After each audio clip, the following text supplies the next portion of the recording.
Alright, so I'm back with another video. I've just been under the radar for the last month. I realized I haven't made a video. And again, it's breaking out of that like perfectionism. Like I was not gonna make this video until I got a haircut because I'm like, okay, I don't look polished enough, but then I can't make the haircut appointment until Tuesday. So I said, okay, that's just gonna delay it. So I said, okay, I'm just gonna make the video. But I wanted to talk about what I've learned from practicing SR. And one of the things SR has kind of helped me realize is that the path of like growth, if you're doing any type of like inner healing, personal development, or self-improvement, whatever it is you're trying to do to become like a better you, that path is not going to always be linear. You're going to have some good days, some not so good days. Like when I first started SR, that was actually a year ago. It was actually my longest streak. That's when I hit the 4-month streak.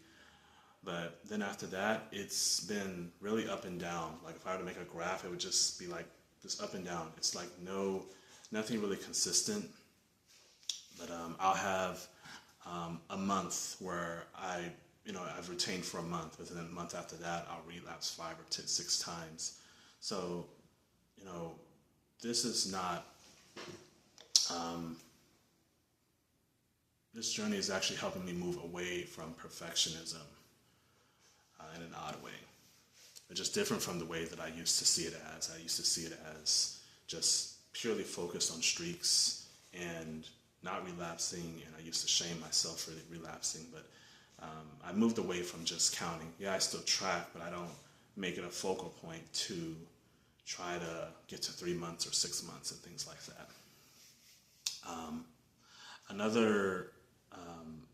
Something else that I kind of learned from practicing SR is that it helps keeps me in check. Like it helps keeps me physically disciplined, emotionally disciplined, financially disciplined. Like I notice I'm eating like a lot healthier. Been working out a lot lately, and I've been actually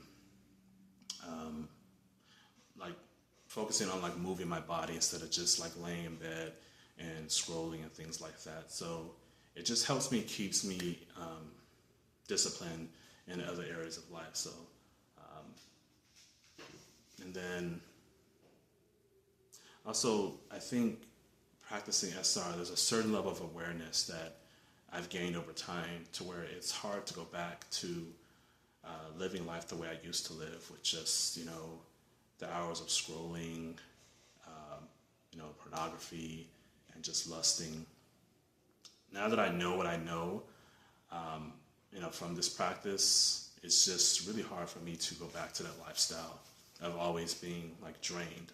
I had no energy for anything. So yeah, it's just hard to go backwards. And SR, it just makes me want to be like a better me. Like I actually want to become like a better version of myself. Like when I show up, in the world, when I'm around my friends or I'm around my family, I want to show up as the best version of myself. I don't want to show up drained and angry and just depleted. I want to show up, like present. So this is why I still practice it, because I don't want to have any days where I'm just like scrolling on my phone and wasting time. I don't want to just live in a bubble of comfort and stagnation. Because I find that being too comfortable, being too bored, or just not knowing what to do with my time, sometimes that can lead to those lustful triggers and then eventually a relapse.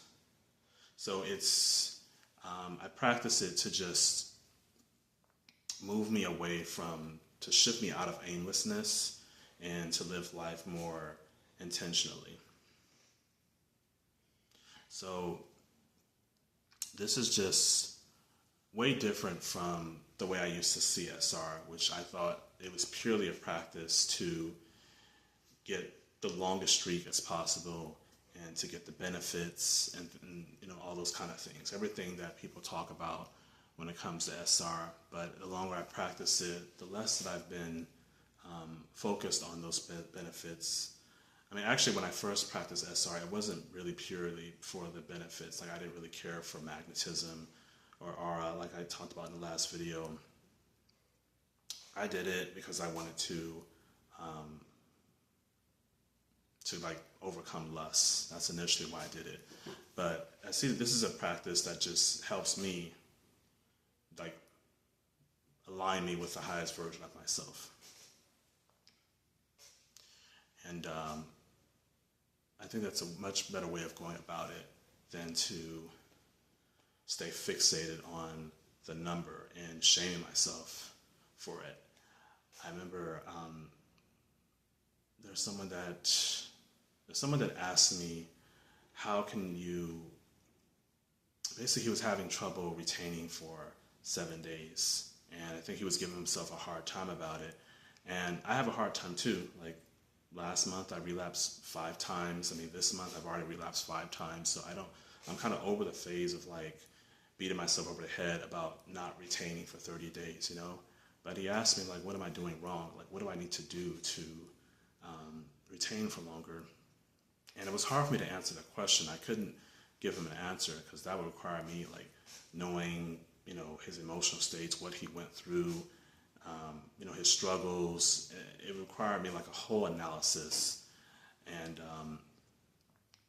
I honestly told him that that's part of the work he has to do himself. You know, I couldn't really answer that question.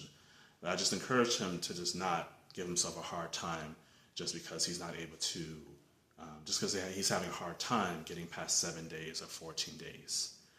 So I just don't think that that's the point of retention. Not at this point, not in the year and a half that I've been practicing. That's not the conclusion that I've gotten to. But I'm just honoring the journey and, you know, the growth that I've experienced from practicing this.